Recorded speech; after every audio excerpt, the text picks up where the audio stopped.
சிறகடிக்க ஆசை சீரியலோட upcoming episode என்னன்னு பார்க்கலாம். ஒரு வழியா முத்து மூலமா பாட்டி வீட்டுக்கு வந்ததால வீட்டில் உள்ள பெரிய பெரிய பிரச்சனைக்கெல்லாம் முற்றுப்புள்ளி வைக்கிறாங்க.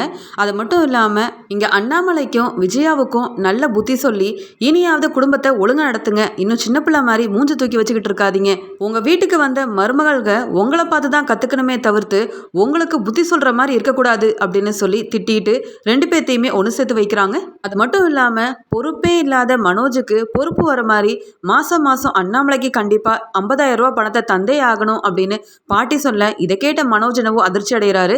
ஆனா விஜயா வேற வழியே இல்லாம, டே மனோஜ், 50,000 ரூபாய் பணத்தை மாசம் மாசம் தரேன்னு சொல்லுடா, உனக்கு உதவி செய்ய போய் தான் இப்ப நான் அவமானப்பட்டு நிக்கிறேன், பாட்டி முன்னாடி நீ ஒத்துக்க அப்படின்னு சொல்றாங்க. வேற வழியே இல்லாம மனோஜும் தரேன்னு ஒத்துக்கிறாரு. ஆனா இங்க விஜயாவுக்கு நல்லாவே தெரியும், மனோஜ் கிட்ட பணத்தை கேட்டா கண்டிப்பா ரோஹிணி எங்கேயாவது ஏற்பாடு பண்ணி கொடுத்துருவா அப்படின்ற நம்பிக்கையில தான் வீட்டில் உள்ள எல்லார் முன்னாடியும் கண்டிப்பா மனோஜ் மாசம் மாசம் 50,000 ரூபாய் பணத்தை கொடுத்துருவான், சீக்கிரமாவே முத்து சொன்ன மாதிரி 29 லட்சம் பணத்தையும் கொடுத்து அடைச்சிருவான் அப்படின்னு சொல்றாங்க. இதை பார்த்துட்டு இருந்த ஸ்ருதி ரொம்ப சந்தோஷமா பாட்டிக்கிட்ட, சூப்பர் பாட்டி, நீங்க வீட்டுக்கு வந்து விஜயா ஆண்டி செஞ்சது தான் தப்புன்னு அவங்கள வெளுத்து வாங்கி புரிய வச்சிங்கல்ல, அது பார்க்கவே நல்லா இருக்குது. இப்போதான் பாட்டி நான் நினைச்சதை நீங்க செஞ்சிருக்கீங்க. அது மட்டும் இல்லை, இந்த மனோஜுக்கு பொறுப்பு வராமல் இருக்க காரணமே விஜயா ஆண்டி தான். எப்போ பார்த்தாலும் ஒரு பக்கம் ரோஹிணி இன்னொரு பக்கம் விஜயா ஆண்டின்னு இங்கே மனோஜுக்கு சப்போர்ட் பண்ணி அவரை முன்னேறவே விடாமல் வச்சுருக்காங்கன்னா பாருங்களேன். அதான் இப்போ மனோஜ் அங்கிளுக்கு உண்டான 29 லட்ச ரூபா பணத்தையும் கொடுத்தாகணும், மாதம் மாதம் அதுக்கு 50,000 ரூபா பணத்தை அங்கிள் கிட்ட தரணும்னு நீங்கள் சொல்லியிருக்கீங்கல்ல, இனியாவது மனோஜ் யார் பேச்சையும் கேட்காம சுயமா பொறுப்பா நடந்துக்கிட்டா சரிதான். ஆன்ட்டியும் மனோஜும் செய்யற தப்பால தான் வீட்டில் பெரிய பெரிய பிரச்சனையெல்லாம் வருது. ஆனா ஆன்ட்டி தான் மேல இருக்க தப்பை புரிஞ்சுக்காம எப்ப பார்த்தாலும் முத்து மீனாவையே காரணம் சொல்லிட்டு இருக்காங்க. அதுதான் ஏன்னு புரிய மாட்டேங்குது. ஒரு வாரமா நாங்க சொல்லி கேட்காத விஜயா ஆன்ட்டி ஒரே நாளையில நீங்க வந்து அவங்க மனசை மாத்தி புரிய வச்சிருக்கீங்க பாட்டி. அதான் பாட்டி வந்தாதான் எல்லாம் நல்லா நடக்கும் அப்படின்னு சொல்லி சிரிக்க, இதை பார்த்து விஜயாவுக்கு ரொம்பவே கோவம் வருது. நானும் பார்த்துக்கிட்டே இருக்கேன், இந்த பணக்கார ஸ்ருதி ஓவரா தான் பேசிட்டு போறா. இருக்கட்டும் இருக்கட்டும், எங்க அத்தை இருக்க போய் தான் நான் வாயை மூடிட்டு இருக்கேன். இந்த எங்க அத்தை போகட்டும், அப்புறம் இந்த ஸ்ருதிக்கு நான் யாருன்னு காட்டிக்கிறேன். எப்போ பார்த்தாலும் நான் தான் தப்பு பண்ணியிருக்கேன், மீனாவோட நகையை எடுத்தது தப்புன்னு எல்லார்கிட்டையும் என்னையே குத்தி காமிச்சு பேசிட்டு இருக்கா. இவளுக்கு வேற வேலையே இல்லை போல. நான் இந்த ஸ்ருதி பெரிய பணக்காரின்னு கொஞ்சம் இடத்த அதிகமாக தான் கொடுத்துட்டேன், அதனாலதான் வாய்க்கு வந்தபடி பேசிட்டு இருக்கா. மீனா கிட்டேயே என்ன மன்னிப்பு கேட்க சொன்னவ தானே இவ. ஒரு நாள் இல்லைன்னா ஒரு நாள் இவளுக்கு இருக்கு என்கிட்ட அப்படின்னு சொல்லி ஸ்ருதியை பார்த்து முறைக்கிறாங்க விஜயா. அப்புறம் பாட்டி வீட்டில் உள்ள எல்லார்கிட்டையும், அதான் பிரச்சனை எல்லாம் முடிஞ்சிருச்சுல்ல, போய் அவங்கவுங்க வேலையை பாருங்க, இனியாவது எந்த பிரச்சனையும் வராம நீங்க தான் பார்த்துக்கணும். அப்புறம் விஜயா, இந்த வீட்டோட மூத்தவனி, அதனால நீ தான் பக்குவமா நடந்துக்கணும். மறுபடியும் அண்ணாமலை உன் மேல கோவப்பட்டா அப்புறம் நான் இதை விட பெரிய முடிவா எடுக்க வேண்டியதா போயிடும். அது மட்டும் இல்லாம நான் எப்பயுமே உன்கிட்ட சொல்றது தான், இந்த வீட்டோட மருமக எல்லாரையுமே சரிசமமா பார்த்து ஒத்துமையா நீங்க எல்லாரும் இருந்தா மட்டும்தான் குடும்பம் நல்லா இருக்கும். இனியாவது புரிஞ்சு நடந்துப்பேன்னு நினைக்கிறேன் விஜயா அப்படின்னு சொல்றாங்க. இங்க முத்து உடனே, பாட்டி, அதான் நீங்க வந்ததுக்கு அப்புறம் எங்களுக்கு மனசுல இருந்த பாரம் எல்லாம் குறைஞ்சு போச்சு, நீங்க வந்து பிரச்சனை எல்லாத்தையும் முடிச்சு வச்சிட்டீங்க. இப்பதான் பாட்டி அம்மா முகத்துல சந்தோஷத்தையே பாக்குறோம். அப்பா பேசாம அம்மா ரொம்பவே வருத்தத்துல இருந்தாங்க, நாங்களும் என்னென்னவோ சொன்னோம், என்னெல்லாம் செஞ்சு பார்த்தோம், ஆனா அம்மாவோட மனசும் மாறல, அப்பாவும் அம்மா கிட்ட பேசுறதாவே இல்லை. சூப்பர் பாட்டி, நான் நினச்ச மாதிரியே நீங்கள் தான் இந்த பிரச்சனை எல்லாத்துக்குமே பெரிய முற்றுப்புள்ளி வச்சுருக்கீங்க அப்படின்னு சொன்ன முத்து, இப்போ எனக்கு நிம்மதியாக இருக்குது, நான் சவாரிக்கு கிளம்புறேன் பாட்டி அப்படின்னு கிளம்புறாரு. இன்னொரு பக்கம் ரூமுக்கு போன மனோஜ் ரொம்ப கோவமாக ரோஹிணி கிட்ட, என்ன ரோஹிணி இதெல்லாம், அம்மாவும் பாட்டி சொல் பேச்சை கேட்டுக்கிட்டு மாதம் மாதம் அப்பாவுக்கு 50,000 ரூபா பணத்தை கொடுக்க சொல்கிறாங்க, நான் என்னவோ பொறுப்பு இல்லாமல் நடந்துக்கிறதா வேற வீட்டில் உள்ள எல்லாரும் சொல்கிறாங்க. கடையில் வியாபாரமே இல்லை, அது மட்டும் இல்லை, வரவன் போகிறவெல்லாம் கடையில் உள்ள பொருளை ஏமாற்றி எடுத்துகிட்டு போயிட்டான், அந்த பொருளை இன்னும் கடைக்கு வந்து சேரலை, அப்புறம் எப்படி இவங்க கேட்ட மாதிரி இவ்வளோ பணத்தை கொடுக்க முடியும். ஏற்கனவே ஜீவா கிட்ட இருந்து வாங்கின பணத்துல இருந்து 2 லட்ச ரூபா பணத்தை எடுத்து முத்துக்கிட்ட வேற கொடுத்தாச்சு. பாட்டி வேற இடையில வந்து இப்படி ஒரு பெரிய பொறுப்பு தொகை ஏன் தலையில வச்சா நான் எப்படி சமாளிக்க போறேன்னு தெரியலையே அப்படின்னு மனோஜ் ஒரு பக்கம் புலம்பிக்கிட்டே இருக்க. இதை பார்த்தா ரோஹிணி, ஏன் மனோஜ் இப்பதான் இதெல்லாம் தெரியுதா, மீனாவோட நகையை எடுக்காம இருந்திருந்தா இவ்வளோ பெரிய பிரச்சனையும் வந்திருக்காது, அங்கிளோட 27 லட்ச ரூபா பணத்தை பத்தி யாரும் பேசியிருக்கவும் மாட்டாங்களே, மாதம் மாதம் உங்கள் அம்மாவுக்கு 10,000 ரூபா பணத்தை பேக்கெட் மணியாக கொடுக்குறேன், இதில் நீ மீனாவோட நகையை எடுத்ததுக்கு வேற இன்னும் 2 லட்ச ரூபா தரணும். இப்போ பாட்டி வந்து உனக்கு பொறுப்பே இல்லைன்னு நல்லா தெரிஞ்சுக்கிட்டு அங்கிளுக்கு தர வேண்டிய 27 லட்ச ரூபா பணத்தை கொடுக்கணும்னு சொல்லி மாதம் 50,000 ரூபாய் வேற கொடுக்க சொல்லிட்டாங்க. இது எல்லாத்துக்குமே காரணம் நீயும் உங்கள் அம்மாவும் தானே. உனக்கு ஒரு பிரச்சனை இருக்குன்னா அதை முதல்ல என்கிட்ட சொல்லியிருந்தா நான் வெளியில் கடன் வாங்கியாவது அந்த பிரச்சனைக்கு ஒரு முற்றுப்புள்ளி வச்சிருப்பேன். உங்கள் அம்மா பேச்சை கேட்டு மீனாவோட நகையை கொண்டு போய் வித்த. இப்போ பாரு, உன்னை பற்றி நல்லா தெரிஞ்ச உங்கள் அம்மா கூட பாட்டியோட பேச்சை கேட்டுக்கிட்டு ஆமாடா மனோஜ், நீ மாதம் 50,000 ரூபா பணத்தை கொடுத்தே ஆகணும்னு மனசு மாறியில் சொல்லிட்டு இருக்காங்க. இப்போ நான் மட்டும் என்ன பண்ண முடியும்? நீ எப்படியாவது நல்லா சம்பாதிச்சு அத்தை சொன்ன மாதிரி பணத்தெல்லாம் கொடுத்துரு. இனி என்னால் உனக்கு உதவி செய்ய முடியாது அப்படின்னு ரோஹிணி ரொம்ப கோபமாக கத்திட்டு இருக்காங்க.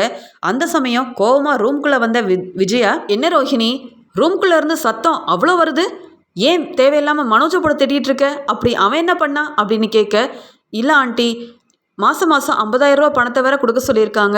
எப்படி மனோஜ் கொடுக்கறது? மனோஜோட கடையில் எவ்வளோ பெரிய பிரச்சனை போயிட்டுருக்கு.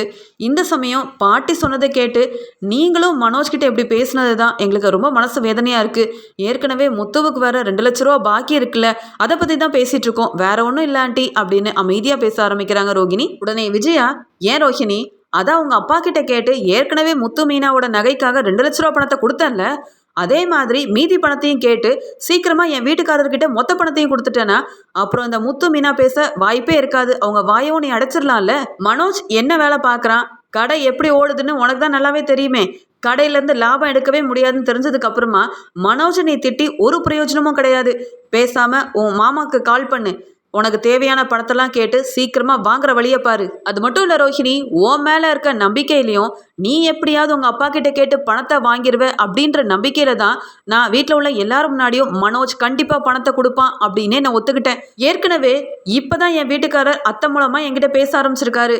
அதனால் மறுபடியும் மனோஜ் பணத்தை கொடுக்காம ஏமாத்த பார்த்தா என் வீட்டுக்காரரு என் மேலே தான் கோவப்படுவார். அப்படி எதுவும் நடக்கக்கூடாதுன்னா நீ உங்கள் அப்பா கிட்ட மொத்த பணத்தையும் கேட்டு ஒரே அடியாக வாங்கிடு ரோஹிணி.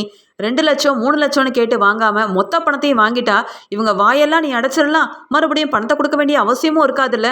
அதனால் இந்த தடவை என் பேச்சை மீறாமல் சீக்கிரமாக நான் சொன்னதை செய். உங்கள் அப்பா கிட்ட இருந்து உனக்கு பணம் வந்தே ஆகணும் அப்படின்னு ரொம்ப கராராக சொல்லிடுறாங்க விஜயா. உடனே ரோஹிணி, என்ன ஆண்டி நீங்கள், மனோஜ் செஞ்ச தப்புக்கு நான் என்ன செய்ய முடியும்? அடிக்கடி அப்பா கிட்ட பணத்தை கேட்க அவர் என்ன வெளியிலையா இருக்காரு? பாவம் ஜெயிலில் இருக்காரு. நான் எப்படி இப்போ பணத்தெல்லாம் கேட்க முடியும் அப்படின்னு மெதுவாக பேச, அதுக்கு விஜயா, அதெல்லாம் எனக்கு தெரியாது. நீ பார்லர் ஆரம்பிக்க வீட்டில் உள்ள யாருக்குமே தெரியாமல் பத்திரத்தை கொண்டு போய் அடமானம் வச்சு உனக்குன்னு பணத்தை ஏற்பாடு பண்ணி கொடுத்தேன்ல, அப்போ உங்கள் அப்பா பணம் தருவாருன்னு நான் எதிர்பார்க்கலையே. அதே மாதிரி தான் இங்கே வீட்டில் இனி பிரச்சனை வரக்கூடாதுன்னா கண்டிப்பாக மனோஜுக்காக நீ பணத்தை ஏற்பாடு பண்ணியே ஆகணும். மொத்த பணத்தையும் இன்னும் 2 நாளையில் நீ செட்டில் பண்ணணும் அப்படின்னு சொல்லிடுறாங்க.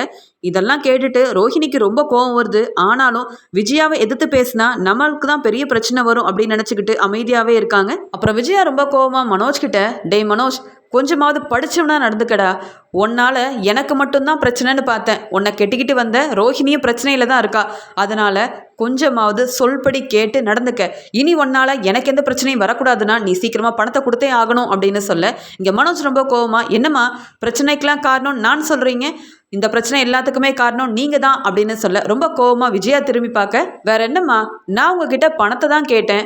மீனாவோட நகையை எடுத்துகிட்டு போய் அடமான வையின்னு நீங்கள் தானே முதல்ல சொன்னீங்க. அதனால தான் மீனாவோட நகையை கொண்டு போய் நான் விற்றேன். இன்னைக்கு கூட பாட்டி மொத்த பணத்தையும் திருப்பி கொடு, இல்லைனா மாதம் 50,000 ரூபா பணத்தை கொடுன்னு சொல்லும்போது அதெல்லாம் மனோஜால் கொடுக்க முடியாதுன்னு நீங்கள் எதிர்த்து பேசியிருக்க வேண்டியதானே. நானும் உங்களுக்கு உதவி செஞ்சுருக்கேம்மா. ஆனால் நீங்கள் தான் என்னையும் ரோஹிணியவும் நல்லா மாட்டி விட்டுட்டீங்க. இவ பாருங்க, உங்களால் தான் நாங்கள் மாதம் 50,000 ரூபா பணத்தை கொடுக்க வேண்டியதாக போச்சு. அவ்வளோ பணத்துக்கு நாங்கள் எங்கே போகிறது?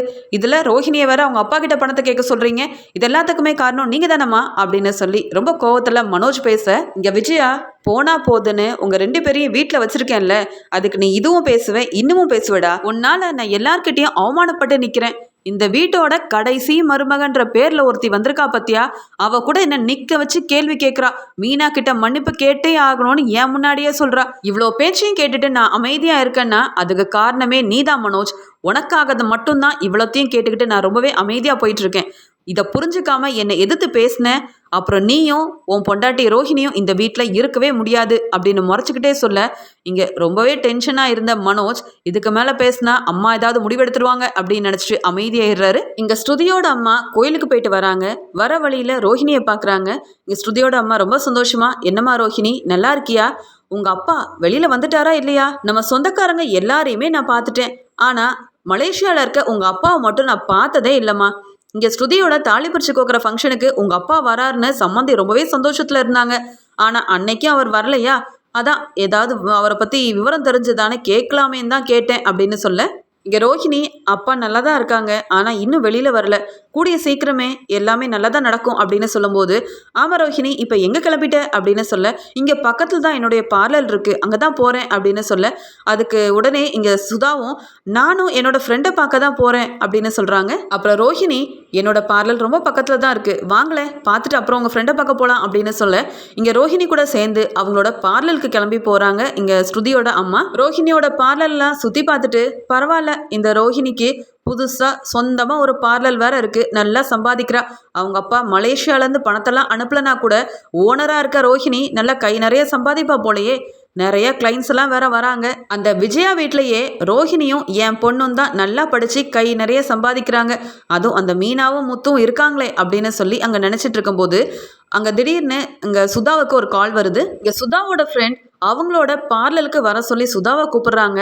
அதுக்கு சுதா உடனே நான் இப்போவே வந்துடுறேன், நீ அங்கேயே இரு அப்படின்னு சொல்லிட்டு காலை கட் பண்ணேன். இங்கே ரோஹிணி பார்லருக்கு வந்த கிளைண்ட்ஸ் கிட்ட பேசிகிட்டு இருக்கும்போது சுதா எனக்கு ரொம்ப லேட் ஆகுது, என்னுடைய ஃப்ரெண்டை பார்க்க அவளோட பார்லருக்கு நான் கிளம்புறேன் அப்படின்னு சொல்லிட்டு அங்கேருந்து வெளியில் வராங்க. ரோஹிணியோட பார்லரில் இப்போ ஓனராக இருக்கிறவங்க தான் இங்கே சுதாவோட ஃப்ரெண்டுன்ற விஷயம் ரோஹிணிக்கும் தெரியாது. இங்கே வெளியில் போக நினைக்கும் போது எதிரா இங்கே சுதாவோட ஃப்ரெண்டு வரதை பார்த்து ரொம்பவே ஆச்சரியப்படுறாங்க ஸ்ருதியோட அம்மா. என்னது இது, இந்த பார்லருக்கு எதுக்கு என்னோட ஃப்ரெண்டு வரா அப்படின்னு ஆச்சரியப்பட்டுட்டு அவங்க பேசிகிட்டு இருக்கும்போது, என்ன சுதா நான் தான் பார்லர்லே இருன்னு சொன்னேன்ல, இது என்னோட பார்லர் தான், நீ உள்ளவா அப்படின்னு சொல்லி கூப்பிட்டு வராங்க. இங்கே ஸ்ருதியோட அம்மாவுக்கு ஒன்றுமே புரியல. இது ரோஹிணியோட பார்லர்னு சொல்லி தானே என்னை இங்கே கூப்பிட்டு வந்தா, ஆனால் என் ஃப்ரெண்ட் என்னவோ இது என்னோட பார்லர்னு சொல்கிறாளே, மொத்தத்தில் இது இந்த பார்லரோட ஓனர் யாருன்னு தெரிய மாட்டேங்குதே, ஒன்றும் புரியலையே அப்படின்னு குழப்பமாக இருக்கும்போது இங்கே ஸ்ருதியோட அம்மா அவங்க ஃப்ரெண்டுக்கிட்ட, ஆமாம் இந்த பார்லரோட ஓனர் ரோஹிணி தானே, அப்புறம் என்ன நீ வந்து ஓனரோட சீட்டில் உட்கார்ற அப்படின்னு கேட்க, அது முதல்ல அந்த ரோஹிணி என்னவோ ஓனராக இருந்தது உண்மைதான், ஆனால் ஏதோ ஒரு பண கஷ்டம்னு சொல்லி இந்த பார்லரில் என்கிட்ட வித்துட்டாங்க. இப்போ இந்த பார்லரில் வெறும் ஸ்டாஃபாக தான் வேலை பார்த்துட்டு இருக்காங்க அந்த ரோஹிணி. நான் தான் அவளுக்கு சம்பளம் கொடுக்குற ஓனர், அப்புறம் நான் இந்த சீட்டில் உட்காராம வேற என்ன அவளை மாதிரி போய் அங்கே வேலையை பார்க்க சொல்கிறேன். அவள் வெறும் ஸ்டாஃபாக தான் வேலை பார்த்துட்டு இருக்கா. அவளுக்கு தேவையான பணத்தெல்லாம் கொடுத்து நான் அப்போவே செட்டில்மெண்ட் பண்ணிட்டேனே, கிட்டத்தட்ட 6 மாதத்துக்கு மேலே ஆகுது அப்படின்னு சொல்லி எல்லா உண்மையும் எங்கள் ஸ்ருதியோட அம்மா கிட்ட அவங்க ஃப்ரெண்டு புட்டு வைக்கிறாங்க. இதை கேட்ட உடனே ஸ்ருதியோட அம்மா ரொம்பவே அதிர்ச்சி அடைகிறாங்க.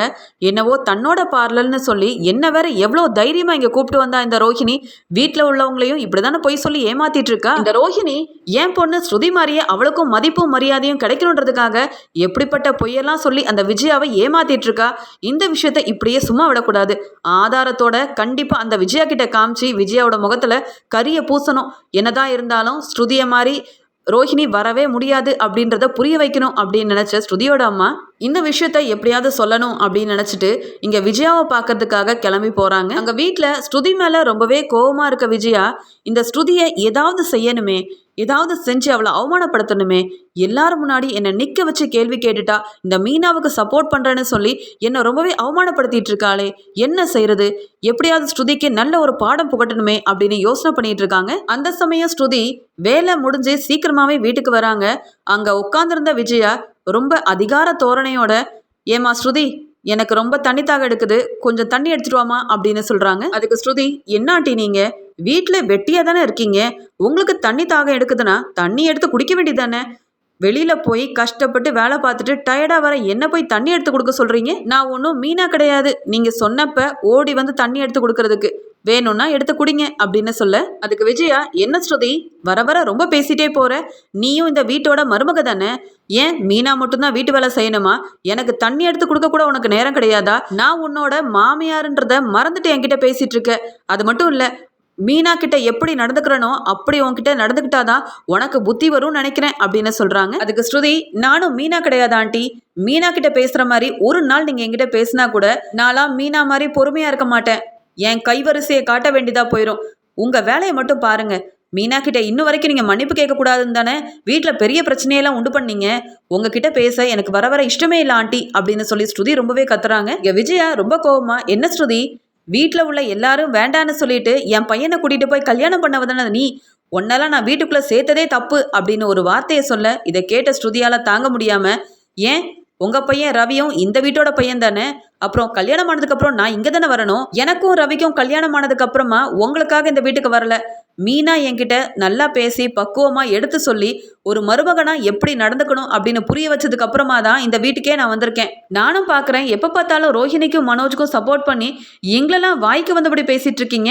எங்களை இப்படி பேச உங்களுக்கு யார் இந்த அதிகாரத்தெல்லாம் கொடுத்தது, உங்களுக்கு என்ன உரிமை இருக்குது அப்படின்னு கேள்விக்கு மேலே கேள்வி ஸ்ருதி கேட்க இங்கே வீட்டில் பெரிய பிரச்சனையே வருது.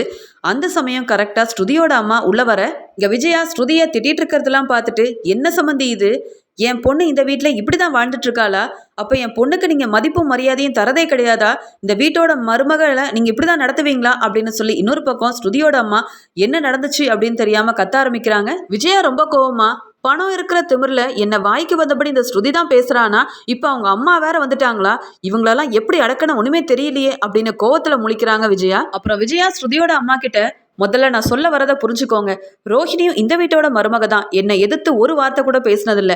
ஆனால் உங்கள் பொண்ணு ஸ்ருதி ஒரு தண்ணி எடுத்து கொடுன்னா கூட கொடுக்க மாட்டேங்கிறா, கேட்டால் நான் வேலைக்கு போயிட்டு வரேன்னு சொல்கிறா. ஏன் இந்த வீட்டோட மருமக எனக்கு நான் சொல்கிறத கேட்கக்கூடாதா, எனக்குன்னு ஒன்றும் செய்யக்கூடாதா என்ன, அதை சொன்னால் தப்பா சம்மந்தி அப்படின்னு கேட்குறாங்க. உடனே சுதா, அப்போ ரோஹிணியும் என் பொண்ணு ஒன்றா, ரோஹிணி வெறும் பார்லரில் ஸ்டாஃபாக வேலை பார்க்குறவ, அவள் நீங்கள் சொல்கிற எடுபடி வேலையெல்லாம் செய்யலாம். ஆனால் என் பொண்ணு ஸ்ருதி அப்படி கிடையாதே, எங்கள் வீட்டில் ஸ்ருதியை தங்கத்தட்டில் வச்சு தாங்கணும், அப்புறம் இந்த வீட்டில் வந்து வேலை பார்க்க சொன்னால் அவளால் எப்படி முடியும், அதான் உங்கள் வீட்டோட மருமகள்கள் 2 பேர் இருக்காங்களே மீனா ரோஹிணின்னு, அவங்கள எடுபடி வேலை செய்ய சொல்லுங்க. அப்படி நீங்கள் சொல்கிற பேச்சை தான் கேட்டு இந்த வீட்டில் இருக்கணும்னா ஸ்ருதி இங்கே இருக்கிறத விட என் வீட்டில் இருக்கிறதே நல்லது அப்படின்னு சொல்லிடுறாங்க. அது மட்டும் இல்லாமல் ரோஹிணி வெறும் ஸ்டாஃபாக தான் வேலை பார்க்குறாங்க அப்படின்னு சொன்னதை கேட்டு விஜயா ரொம்பவே அதிர்ச்சி அடைகிறாங்க.